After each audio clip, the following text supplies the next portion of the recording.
demonstration of sincerity that in they have already given the whole thing to the civilian administration to handle. So now they can plan 6 months, 1 year, 2 years, or whatever. I don't know. So it depends on what is on ground. It depends on the variables, or the challenges which those people meet on ground. That is what will determine what next. Okay, looking at the issue, you heard the reactions of the different heads of state, different countries reacting to that coup. Now, what does it say of democracy? Like I said, it's a novel thing. It's a very creative thing. It's a new thing. So everybody would definitely, people will feel somehow, that no, this is a very bad development. If you look across the Middle East, you see even Al-Assad supported it. Syria. Yeah, Syria. And you see Turkey saying no. You see US maintaining some indifference. The position of US is understandable. It's like, we groomed this guy. That's Fatah el-Sisi, We groomed him. So he had behaved true to type. He's typical US-trained soldier. He took over, he removed the government and then, withdrew from the system. Possibly there must be some kind of either linkage or communication network or interaction between him and the US, because I think this is in Africa, this is very, very unique in Africa. So the reflections or maybe the positions of different governments, it definitely do not have to be uniform. There must be different. There must be diverse opinions and everything. Now, the military, the primary role of the military, in most often than not, is to protect the integrity of a particular state or a country. Now, when the military is now stepping into the shoes of acting as a check on the politicians, would that not be distracting them from their primary role? Now, have you seen in any African country where the military has stayed away from politics? They have, because number one, the politicians and the military, they are one. The politicians use them. You can see what is happening in Syria. You can see what is happening, all over. You see people using military because number one, the police will not be able, they do not have the capacity to manage such massive protests. So they use the military. So the two who have integral role. They have integral activities. They have always been involved in one another. So the military in Africa, they have always been involved in politics. So the politicians should not complain now that their primary role is to defend the state. Everybody knows that the military in Africa, they have always been involved in domestic politics. You use them. Let's take a look. We're looking at this also from the international perspective.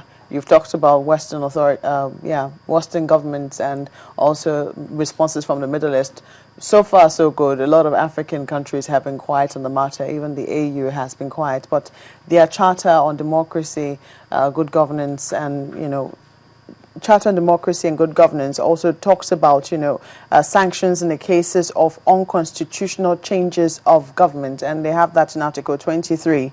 They say state parties agree that the use of the following illegal means of accessing or maintaining power constitute an unconstitutional change of government and should draw appropriate sanctions by the Union.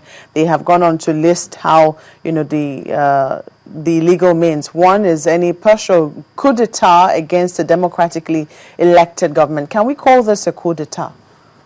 That's what I'm saying. It's a coup d'etat. It's a coup. It's a coup. Any forceful removal of government is a coup. It's a coup. So but it's not a military coup. Do you think that they will be isolated? Do you think that I don't see Union? any need for isolation. I don't see any need for isolation. Because number one, this is theoretical. Theoretical in the sense that certain domestic or prevailing domestic problems or challenges will dictate which direction a political system will go or that particular state will go. You do not put something on paper and, have different scenarios on ground and expect me to follow the paper something. The paperwork, the paper rule, when domestically, when practically I know that I cannot manage this situation except that there is, through an active intervention as it has happened. It's a theoretical thing. It's necessary to put it as a framework, to guide, but it does not mean that it's not sacrosanct. It's not sacrosanct. It's something that is something that you can work out. If prevailing situations domestically, it's not sacrosanct. It's something that Egypt too would have signed up to. This is supposed to be their charter on democracy, elections, and governance. I know. What I'm saying is that it may be sacrosanct on paper, but it's not sacrosanct when you have different scenarios on ground. Now, what is going on in Syria now? I mean, is it allowed? It's not allowed because number one, the United Nations human rights, they are having violations. They are having violations. They are having everything. So there are different situations, crisis situations that would determine how a government responds or how the people respond. So it's not all this paper thing.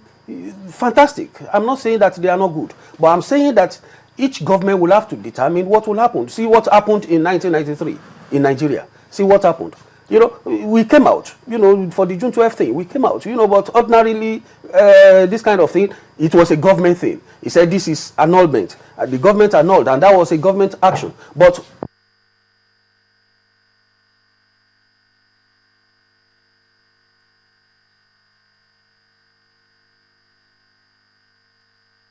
and how eventually we were almost treated like a pariah but state. even from the little reactions that I have seen from the international community, it's not that bad.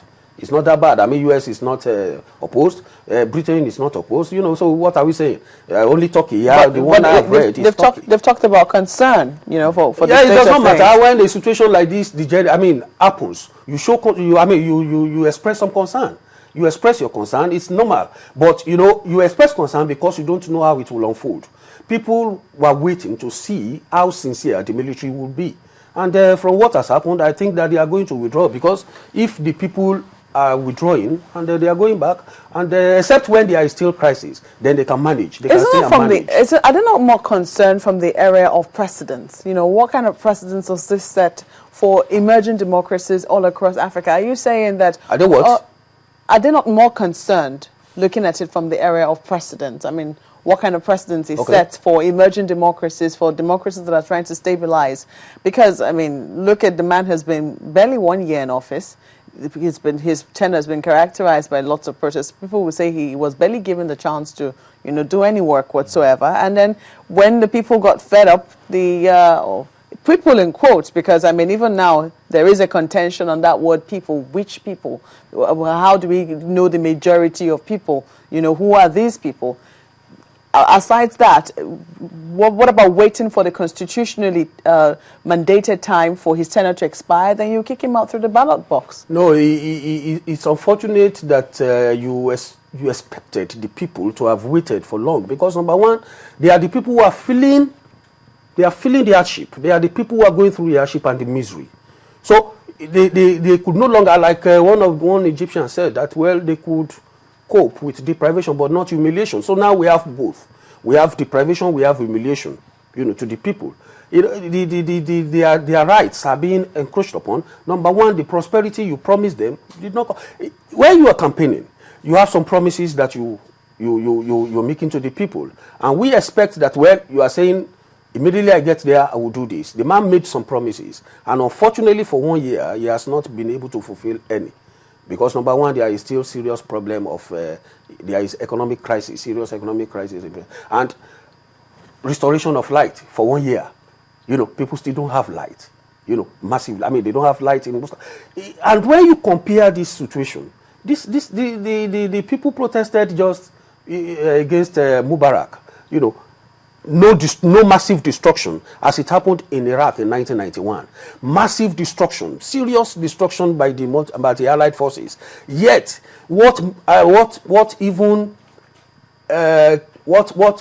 marveled the Americans, in fact the international community, was the rapidity with which Saddam was able to restore electricity, was able to restore infrastructural facilities for his people in the spate of time.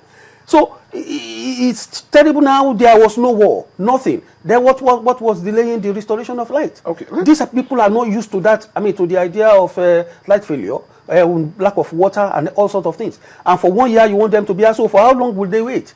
If you are a government which promised 4 years, and then in 1 year you have not been able to even do anything or show any sign, all you have interested with is how to restructure the military. And look at what happened now. The military that you are trying to restructure are the same people that were responsible. Is this not a reaction against that restructuring? No, that was almost a year ago. That was almost a year ago. But let's look at it from this other angle. Now, the military in 2011, when the people protested against Mubarak, the military stepped in and he was removed. Yeah. Now, the